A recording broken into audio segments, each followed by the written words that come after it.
Tahu nggak kak? Sebelum kakak pulang aku tidur di situ. Aku udah ketemu sama dia cuman bentar doang, tapi bukan Kunti. Sontak aku kaget Katanya iya. setelah ditelusuri. Banyak orang yang tahu. Oh, Enggak cuma dari satu orang dua orang kalau itu ada macan putih. siapa tahu kan macan biskuat gitu. Wah. Semua bisa jadi macan. Iya.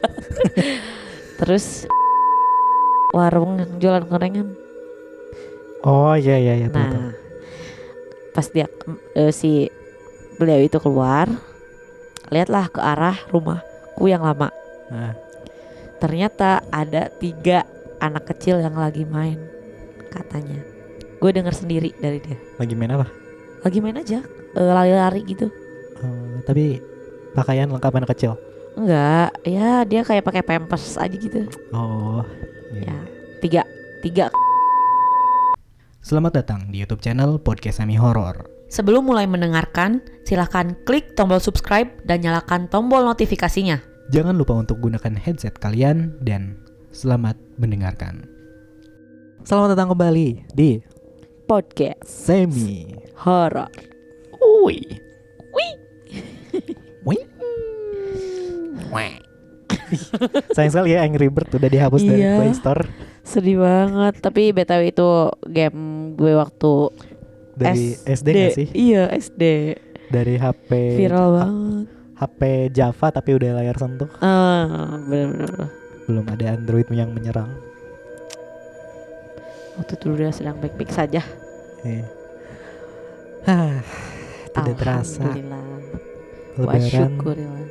Lebaran tinggal Menghitung jam. menghitung jam dalam Insya hitungan Allah. jam. Alhamdulillah wa syukurillah wa nikmatillah. Kita Akhirnya sudah sampai di hari kemenangan. Masya betul Allah. sekali, Masya Allah. Udah Dan bayar zakat. alhamdulillah udah. Kalian jangan lupa bayar zakat. Batasnya itu sebelum sholat id. Betul. Iya, sebelum khutbah id, ya kan? Masih bisa. Jangan lupa karena itu penting sekali buat mensucikan kita. Jadi kita seperti terlahir kembali gitu ya. Masya Allah. Terlahir kembali. Apa ya istilahnya? Reinkarnasi. Jadi enggak juga kali. Keri banget. Reinkarnasi. Wah, alhamdulillah kita masih bersama-sama Sampai lebaran. sampai lebaran Ramadan tahun ini. tahun ini. BTW udah berapa kali lebaran kita? 2 dong. Aduh gak ya. 2 kali lebaran. Kayaknya kita libur deh waktu lebaran waktu kemarin. Oh iya, iya sebelumnya. Wah, Udah nyiapin apa aja nih buat lebaran? tentunya baju beduk sudah ada di lemari. Anjay. Tergantung. Baju beduk ya, baju beduk dipukul-pukul. Duk, duk, duk, duk, duk, duk, duk. Kalau bahasanya tuh baju dulag. Tau gak baju dulag? Baju dulu tuh apa? Dulag itu sama kayak beduk. Kalau gue cari di Google tuh sama kayak bedug. Masih iya nyekel. Baju dulu sama kayak beduk. Dulag tuh persamaan kata dari bedug katanya. Oh, Gua kirain baca cat tembok. Dulok. Dulok. Lah, Dulok, cat dulok. emang beras dulog. Ya bisa. Tolong ini di sini. built in. Bisa yuk. Bisa ya? Supaya hidup lebih berwarna dan kita kenyang. Iya. Selain baju lebaran, Tentunya sudah menyiapkan makanan-makanan biasanya makan makanan bikin masakan apa nih lebaran? yang kayak berasa lebaran banget tuh, opor ayam, terus balado kentang, Sambal goreng, sambal kentang, goreng kentang ya, terus apa lagi? rendang, Rendang. Nah, terus tidak lupa sup pendampingnya iga sapi bisa iga sapi biasanya, bisa. tulang-tulangan, Iya. tulang taleng, Tulang- bahasa Sunda mah. Betul. Tidak lupa juga pendamping itu ada kerupuk udang, yes gitu. Kerupuk udang, ada rempeyek, Rempeyek, rengginang. rengginang gitu. Tuh. Sedangkan Ya. dessertnya tuh ada kue-kuean. Ya, kue-kue kering, kue-kue kaleng. Nah, biasanya Kue kaleng biasanya tuh di kaleng merah atau enggak di kaleng biru. biru gitu. Tapi hati-hati ada Jong. scam. Iya. Biasanya isinya tuh rempeyek atau rengginang. Nah, itu dia. Kalian Atau harus- enggak ini apa? Gadung. Gadung tuh apa? Ya iyalah, lu enggak tahu gadung. Ini. Elah.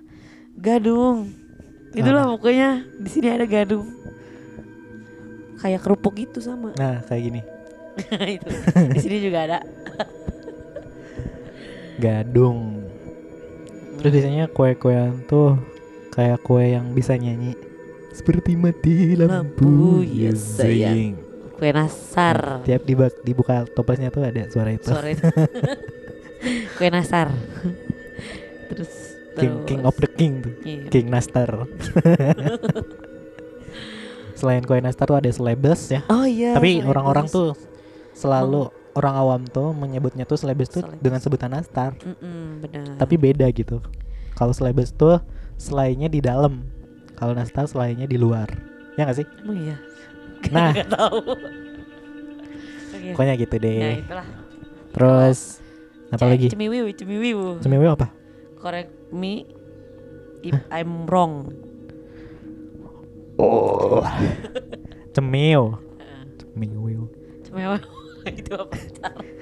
Terus ada kastengel, ada putri salju, Putri salju dan dengan balutan gula tepung Gula yang tepung, seperti salju. iya betul. Terus ada lagi Putri Nool. Sinden panggung. Si Putri Sinden Panggung. Ini. Nah itu dia. Terus lebaran tuh identik apa lagi ya? Ketupat. Ketupat pasti. Terus kayak Lontong juga ada yang menggantinya dengan lontong supaya Iya. lebih simpel katanya itu bikinnya. dia. Karena ketupat kan harus menganyam Menganyam dulu. dulu.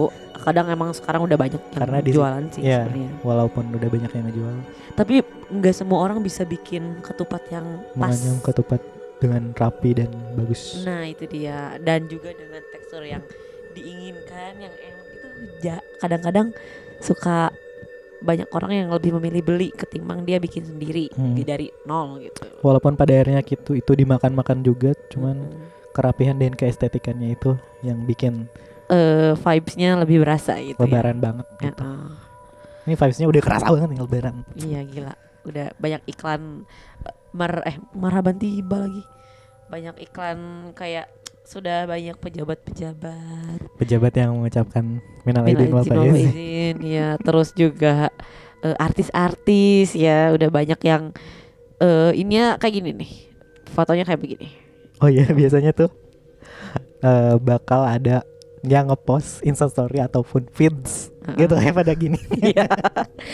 Atau Dari kayak yang memakai mukena di nah, instastory-nya. mau kena sarungan gitu biasanya Iya. setelah sholat id pasti banyak gitu. Iya. Wow, alhamdulillah ya kita masih bisa bersama dalam keadaan sehat gitu ya guys. Episode 77 77. kita kedatangan lagi cerita dari Mbak Miptul. itu. Langsung saja. Kenalin, nama aku Cici. Aku mahasiswi semester 6 yang kuliahnya harus ngekos. Karena jarak lokasi rumahku tuh dengan kampus tuh jauh gitu. Jadi aku ngerantau dan ngekos. Saat aku pulang ke rumah saat liburan semester, aku mau cerita tentang kejadian aneh yang ada di rumahku. Karena aku memang jarang di rumah dari dulu. Karena sejak SMP sampai SMA, aku tinggal di pondok pesantren dan rumahku sendiri udah berdiri kurang lebih 11 tahun lamanya. Selama keluargaku tinggal di rumah, nggak ada pernah tuh gangguan yang menurut kami serius dari makhluk gaib. Mungkin karena hanya beberapa gangguan kecil doang, kayak bau busuk atau barang-barang yang tiba-tiba hilang karena disembunyiin. Itu pun gak sering, cuma sesekali doang. Karena tipikal keluarga kami tuh bodo amat dengan hal yang kayak gitu. Jadi kami biarin lah selama gak ganggu dan masih dalam batas wajar. Awal tinggal di rumah itu memang kami sekeluarga udah sampai bosan dengan cerita tentang penampakan di rumah kami. Tapi kami tetap gak menghiraukan itu semua dan bersikap seolah-olah gak ada apa-apa. Singkat cerita, awal mula makhluk itu ganggu kami itu waktu mudik lebaran tahun kemarin. Lebih tepatnya tahun 2019. Karena ayahku punya toko bangunan dan elektronik yang terletak di depan rumah. Juga ada banyak gudang di samping rumah. Setiap mudik, ayah pasti minta tolong ke pegawainya untuk jagain toko. Dan tidurnya di dalam rumah kami, tepatnya di depan TV dan posisinya di ruang tengah. Di dekat ruang tengah, ada 2 sofa yang letaknya berbeda. Sofa yang pertama berada di dekat kamarku, di sebelah ruang TV, dan sofa yang satu lagi posisinya di dekat kamar adikku. Bersebelahan, tapi terpisah sama lorong pintu samping rumah. Jadi malam itu beberapa pegawai ayah jagain rumah dan tidur di ruang TV. Dia gak cerita banyak kejadian malam itu. Saat kami pulang, hanya saja saat dia berbicara, dia tuh agak kesel gitu. Lele itu adalah sapaan dia ke ayah gitu. Sapaan mereka ke ayah.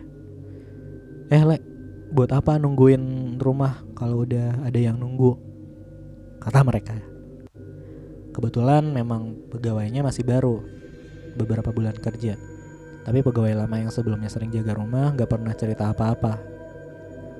Ayah diam nih sambil keheranan. Hah? Siapa? Kemudian si pegawai baru bilang, entah, gak kenalan, cewek rambut panjang, pakai baju putih, duduk di sofa. Ngapain dia? Ngeliatin doang sambil ketawa. Sebelumnya dia ada di kursi panjang di dapur, terus kemarin malam ada di situ sambil nunjuk sofa imbuhnya. Adik aku yang dari tadi diam nyimak langsung gak berani tidur di kamar. Selama beberapa bulan.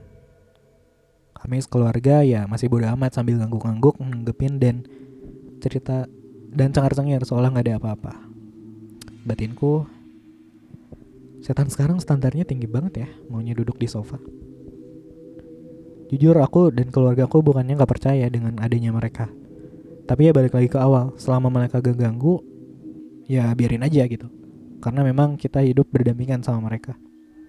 Hanya saja beda alam. Setelah itu gak ada lagi gangguan atau penampakan lagi. Semenjak pandemi corona, aku kuliah online dan jarang di rumah. Adik aku juga mondok, jadi jarang di rumah juga. Kamar kami gak ada yang nempatin. Kamarku sendiri juga udah 4 bulan gak ada yang make.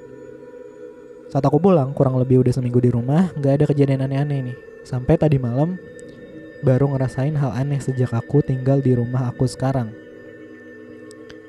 Singkat cerita pukul 10:30 lah. Aku siap. Udah pakai skincare terus matiin lampu, tarik selimut, peluk guling, dan kebiasaan main HP dulu sebelum tidur. Adik aku cowok. Waktu itu baru pulang dan langsung masuk ke kamar tanpa ketok pintu dulu. Adik aku emang bandel banget. Awalnya suasananya masih biasa aja. Nah, singkat cerita aku mulai mengantuk dan sayup-sayup aku dengar suara berisik. Entah dari mana asalnya. Terdengar seperti riuh ramai, orang berbincang kayak suasana di pasar. Aku mengabaikannya karena suasananya tuh gak terlalu jelas. Dan aku juga udah ngantuk. Nah, beberapa menit setelah aku pejamkan mata, aku mulai terusik dengan suara riuh tadi. Sampai aku kebangun. Aku ngantuk banget. Nah, aku paksa buat buka mata. Aku lihat jam di HP masih jam 11-an. Aku diam sejenak, aku memfokuskan pendengaranku pada suara itu yang makin lama makin terdengar jelas di telingaku. Aku bangun dan duduk. Aku melirik ke jendela kamar yang posisinya emang deket sama kepalaku. Tenang, jendelanya pakai tralis dan gordeng. Jadi aku cuma lihat gordeng doang. Di sini aku bingung karena di telingaku tuh berisik, sedangkan suasana di sekitarku sepi dan sunyi. Lagian ini juga udah larut malam dan ada pasar. Dan mana ada pasar buka jam segini gitu. Aku berbaring lagi, mencoba memejamkan mata, tapi aneh, suara riuh ramai itu masih kudengar dan kali ini dibarengi dengan teriakan-teriakan yang gak jelas. Entah dari mana asal suara itu. Saat menggangguku, aku coba tutup telingaku agar tidak mendengar suara itu lagi. Tapi aku tetap bisa mendengar suara riuh dari teriakan itu. Dan teriakan itu. Singkat cerita semua orang di rumah tuh udah tidur. Aku belum bisa tidur lagi. Jadi aku buka HP dan aku chat temanku. Kok telingaku rame ya? Kupikir temanku udah tidur, tapi beberapa menit kemudian HPku ada notif pesan masuk. Hah? Rame? Deket ya? Dia balas gitu. Aku heran. Kok dia bisa tahu? Tapi karena perasaanku makin gak enak, jadi ya aku yain aja. Aku juga bilang padanya kalau aku mendengar suara teriakan juga. Kemudian temanku saranin buat ambil air wudhu, tapi rasanya aku malas sekali buat keluar kamar. Temanku bilang, aku tahu. Pernah juga sih. Gue saranin sebaiknya lu pindah kamar deh. Tapi aku gak tahu harus kemana. Ibu dan adikku sudah di kamar depan, sedangkan ayahku tidur di depan TV. Kamar belakang. Oh iya, kamar belakang. Tapi ya kali aku tidur sendirian di sana. Yang ada nanti malah aku disamperin sama mbak yang duduk di sofa kemarin. Cukup lama telingaku masih dengar suara-suara itu, sampai 10 menitan. Dan temanku juga udah gak balas chat lagi. Singkat cerita, suaranya hilang. Aku lega dan gak lama lagi suara itu balik lagi. Aku maki-maki dalam hati karena itu benar-benar ganggu banget. Ketakutan pun mulai menguasaiku. Aku coba spam chat terus ke temanku, tapi hasilnya nihil. Dia udah tidur. Akhirnya aku baca ayat kursi, 3 kul, doa mau tidur, dan doa zikir setelah sholat. Pokoknya semua doa yang aku bisa aku baca. Tapi setelah itu suara itu masih terdengar. Tapi beberapa menit kemudian, alhamdulillah perlahan suara itu akhirnya hilang sama sekali dan aku juga perlahan mulai ngantuk dan tidur. Besoknya aku langsung cerita ke ibuku dan adikku. Karena ayahku udah sibuk kerja di tokonya. Ibuku gak nanggepin apa-apa, dia biasa aja. Tapi adikku malah ketawa. Ketemu si Kunti tahu rasa loh, umpatku. Dia malah ketawa kemudian diam sambil menggelengkan kepala dan bilang, tahu nggak kak, sebelum kakak pulang aku tidur di situ. Aku udah ketemu sama dia cuman bentar doang, tapi bukan Kunti. Sontak aku kaget. Gak usah ngelucu deh, kataku. Terus adikku ngomong lagi, selama ini kita bukan gak percaya, tapi cuma bodoh amatan. Nah aku ngelihat dia tinggi besar dan hitam. Dia berdiri tepat di depan kamar kakak dan dia ngelihat ke dalam kamar. Waktu aku kebangun dan lihat dia, dia langsung cepat hilang. Saat mendengar pengakuan adikku, aku jadi makin takut. Dan sosok yang dilihat adikku itu genderuwo. Lain lagi dengan waktu itu yang duduk di sofa. Kata ibuku mungkin mereka ini hanya ingin nunjukin keberadaannya sama orang-orang baru di rumah. Orang-orang yang baru datang ke rumah. Seperti dia nampakin wujudnya di depan pegawai ayah yang baru dan jagain rumah waktu itu. Kemudian adekku dan aku sendiri karena kami baru pulang setelah beberapa bulan lamanya. Yang jadi pertanyaan kenapa baru-baru ini mereka muncul dan ganggu aku. Padahal dulu gak pernah. Kemudian aku disuruh ibuku buat ganti spray kasur sambil bacain doa dan kibas-kibasin tempat tidurnya. Mungkin karena memang kamar kami jarang ditempatin, jadi makhluk itu ada di kamar ini. Besoknya ketika malam hari aku masih diganggu nih, tapi aku lawan dengan membaca ayat kursi dan doa lainnya yang ku bisa. Setelahnya alhamdulillah keluarga kami udah gak diganggu lagi sampai sekarang. Sekian, terima kasih udah membacain sampai akhir. Mohon maaf apabila kata-kata yang kurang jelas. Terima kasih. Sekian. Sama-sama. Wow. Jadi si Cici ini dia tuh jarang banget di rumah. Anak rantau abis. Anak rantau aku deh. Sejak SMP SMA dia merantau, dia mondok, terus dia kuliah juga merantau. Ya terus dia datanglah ke rumah itu kan. Ya, pada lebaran karena COVID dan juga di 2019 karena itu. pandemi, karena kuliah online. Ya pokoknya gitulah, dia datang ke rumah terus disambut lah Dengan karena dia penghuni. Karena mungkin menurut penghuni itu dia kayaknya ini baru lihat nih gue. Bener kan udah lama. Kemana aja lu? Iya, kangen nih gue. Ini gue beri. Wah emang yang jarang-jarang ditempatin tuh emang kayak gitu ya berarti. Ya kayak dulu juga studio ini kosong gitu. Kosong dan benar-benar nggak ditempatin, yang kayak nggak ada yang ditinggalin, cuman sekedar nyalain lampu atau nggak dibersihin doang, nggak sampai ditinggalin gitu. Dan Sampai singkat cerita kita konon bikin film katanya. pendek di sini dan adalah yang ketempel. Nah itu Kalian udah bisa dengarkan di episode-episode sebelumnya, udah kita iya, ceritain di episode berapa ya? Iya sering kita ceritain sih Adalah yang keterkaitan dengan rumah-rumah itu pasti kita notice rumah studio ini gitu. di rumah. Tapi di rumah sebelumnya pernah nggak? Di rumah sebelumnya, oh Rumah sebelum-sebelumnya pernah. ada apa tuh? Di rumah yang sono tuh, yang sono banget. Yang dekat kawasan angker itu. Iya, konon katanya Sakitnya karena diguna-guna cakep. Sambil komat kamit mulut pasien disembur. Wah, baca mantra dulu dong. oh iya. Ya gimana? Nah, konon katanya waktu itu tuh emang di rumah itu udah happening banget nih, bahwa di daerah rumahku yang dulu itu Di pengkolan itu kan. pengkolan banyak hantu lah, karena itu lokasi rumahnya tusuk sate. Terus Lokasi rumahnya tusuk sate. Oh iya sih, walaupun jalan kecil bisa dibilang tusuk. ya terus di sekitar itu ada sekolah SD yang emang benar-benar udah lama banget SD berdirinya, Impres. Impres. Terus di sekitarnya juga ada pohon pernah ada pohon kapuk. Oh Tau iya, nggak? Nah, ingat. pernah ada pohon kapuk. Terus di yang daerah situnya juga ada kebun dalam gitu. Ya, di Lumayan. episode 13 juga udah ada cerita di situ. Terus di bukan 13, episode 19 20 yang datang gitu. Iya, benar-benar. Sosok dari situ tuh datang sini. Iya. Coba dengerin di episode yang itu. Terus emang waktu dulu tuh gue tuh kelas antara SD ke SMP lah. Antara SD SMP itu katanya almarhum ayah angkat gua, dia pernah berantem sama sosok yang ngeganggu di rumah itu. Wow.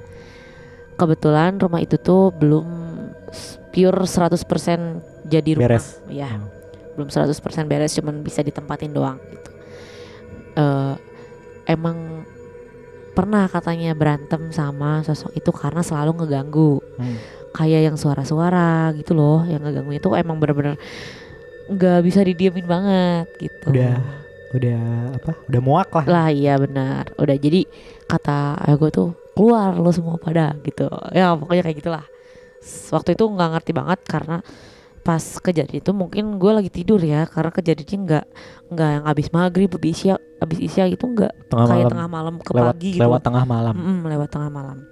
Nah terus selain cerita ini, ayah sama mama angkat gue tuh pernah dengar kalau di kebetulan ini si samping rumah gue tuh ada apa? Lahan. Nggak, solokan. Oh, ada. Nah, ada solokan. Walungan. Nah, hawangan. Ada solokan gitu. Selokan kecil. Tapi yang airnya lumayan deras kalau misalnya lagi hujan gitu. Di situ tepat di pintu dapur. Nah, di pintu dapur itu pernah kejadian ada yang garuk-garuk pintu. Katanya sih macan putih, cuma nggak tahu. Terus ada lagi di belakang Ternyata rumah. Katanya setelah ditelusuri banyak orang yang tahu. Oh. Enggak cuma dari satu orang dua orang kalau itu ada macan putih. Siapa tahu kan macan biskuat gitu. Wah. Semua bisa jadi macan. Iya. Terus kebetulan di belakang rumah gua tuh ada kolam ikan. Oh iya. Di dalam ada kolam ikan. Bukan tapi yang lautan, tapi kolam ikan. Ada kolam ikan yang nggak gede banget, nggak dalam juga, tapi air lah gitu. Ada tapi airnya, tapi kolam. Terus tetangga gue itu belakang rumah sering denger kayak ada yang nyebur Terus kalau bahasa Sundanya kekecepekan gitu. Katanya. Kayak apa bebek apa sih? Bebek, Kayak angsa gitu loh. Katanya sih Kunti gitu ya. Kita nggak tahu Tapi benarnya kayak gimana. Cuman waktu dulu tepat di belakang rumah gue itu ada pohon mangga besar. Pohon mangga yang gede dan emang itu udah jadi rahasia umum bahwa di situ ada penunggunya. Cuma sekarang udah Tapi ikan sering hilang nggak? Ikan nggak kurang Nggak merhatiin ya? Nggak merhatiin banget kalau Pohon ikan. mangga besar bro. Mangga besar. Bukan mangga 2. Iya, mangga besar pokoknya. Nah, bukan pasar Minggu. terus ada juga nih kejadian di rumah itu kan, depan rumah gue berarti kan jembatan kan. Gara-gara setelah ditebang ada kejadian nggak? Ada katanya yang nebangnya itu kena gangguan katanya. Udah jadi ini banget ya itu. Terus di yang Solokan itu kan otomatis di depannya tuh ada jembatan kan, karena itu jalan yang sering dilewatin orang. Ada tetangga juga yang cukup jauh lah rumahnya. Dia ngewarung gitu. Buka warung. Menjelang maghrib tuh ternyata pas dilihat-lihat dia keluar dari warungnya. Warung yang mana nih? Itu ya, warung yang jualan gorengan. Oh iya Nah, pas dia si beliau itu keluar, lihatlah ke arah rumahku yang lama. Ternyata ada 3 anak kecil yang lagi main, katanya. Gue dengar sendiri dari dia. Lagi main apa? Lagi main aja, lari-lari gitu. Tapi pakaian lengkap anak kecil? Enggak, ya dia kayak pakai pampers aja gitu. Ya, 3 katanya. Tapi kalau nggak salah dulu tuh dia bilangnya emang cuma ada 4 atau berapa gitu, tapi yang kelihatan cuma 3 katanya. Wah, kenapa dia bisa bilang ada 4 sedangkan yang dia lihat cuma 3? Karena sebelumnya dia pernah lihat di situ banyak. Gitu. Ya gitulah pokoknya. Emang daerah situ tuh, si rumah itu tuh udah jadi kayak rahasia umum orang sekitar. Tapi sekarang ada yang nempatin? Udah ada yang nempatin itu rumah, tapi nggak tahu ya. Tapi sekarang rumahnya udah dalam bentuk rumah pada umumnya. Iya, udah kayaknya udah 100% sih, nggak tahu sih, gue liatnya dari luar dong, karena udah dipagar juga. Pagarnya lumayan tinggi soalnya. Gak kelihatan. Nah itu dia cerita berarti dari rumah gue. Selama hidup berapa kali pindah rumah? 3. 3 ya? Enggak deng, lebih dong. 4. 1 dari sini samping Itu. ini, yang kedua sono yang itu. diceritain. Terus yang ketiga yang samping jalan, yang keempat sampingnya lagi, yang kelima di sini terakhir. Berarti rumah yang itu ya, yang paling seram. Iya, rumah yang paling serem yang itu. Yang kedua? Ya, rumah kedua. Oke, mungkin kalian punya cerita-cerita di rumah masing-masing. Boleh komen-komen di bawah. Komen atau bisa langsung kirim ceritanya di email kita di podcastsemihorror@gmail.com, atau boleh DM ke sosial media kita di Instagram @podcastsemihorror, di TikTok @podcastsemihorror, dan juga di Twitter @pod_semihorror. Jangan lupa juga buat kalian subscribe YouTube channel Podcast Semi Horror. Jangan lupa like, comment, share, subscribe. Jangan lupa juga kalian bisa komen-komen atau saling berbalas komentar di Noise. Atau hanya kalau mau cuma komen, kalian bisa komen di Spotify. Ya. Saling berbalas komen bisa di Noise dan juga di YouTube. Betul sekali. Terima kasih selalu bersama kami. Tunggu episode spesial kita atau segmen spesial kita. Ya. Di podcast Semi Horror. Stay safe, stay healthy, dan tetap dengarkan Podcast Semi Horror.